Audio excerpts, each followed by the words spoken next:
দিয়ে দেবো। এবার এই যে মাঝখানটা একটু যা হালকা রকম মোটা মোটা দিলাম। ওই দেখো আবার দেখো কত সহজে দেখাচ্ছি। আবার এখানে পাপড়ি দিয়ে দেবো।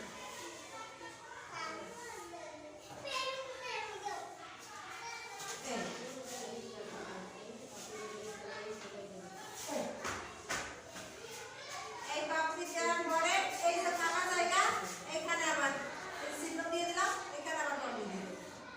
1 2 এর জন্য এসছে সহজ তো আমি আর পারি না, এটাই সহজ।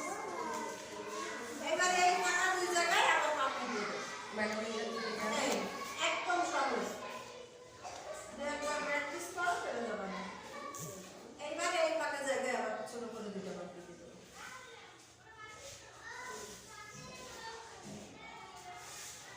আর সাপলার যে ডাঁটাটা থাকে ডগাটা, আমরা যেটাকে খাই সবজি হিসেবে,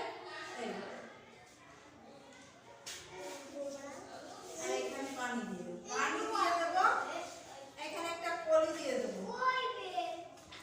কলিটা সাধারণত বাঁকা হয়ে ওঠে, বাঁকা হয়ে ওঠে কলিটা, এই জন্য বাঁকা দিয়ে দেবো।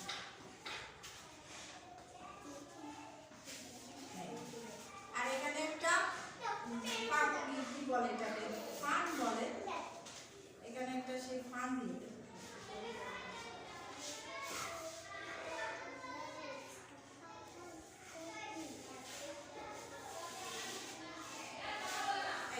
আর এই সাপটাকে সুন্দর করার জন্য, কালার করার জন্য সিস্টেম আছে, এগুলোতে এই পর্যন্তই দেখতে পারতেছো না।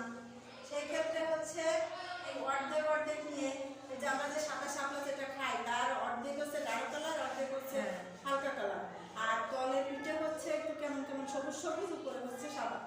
সেরকম দিতে গেলে এটা পেন্সিল দিয়ে ভালো তো শেষ নেই, রং দিয়ে বা পেন্সিল দিয়ে এই করে দিলে বা লাল রং দিয়ে করে দিলে সুন্দর দেখাবে।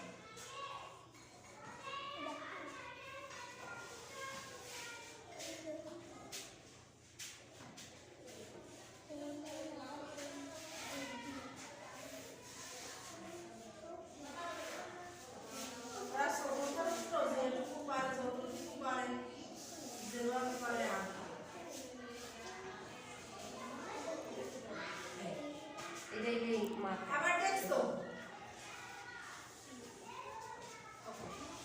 Thank you.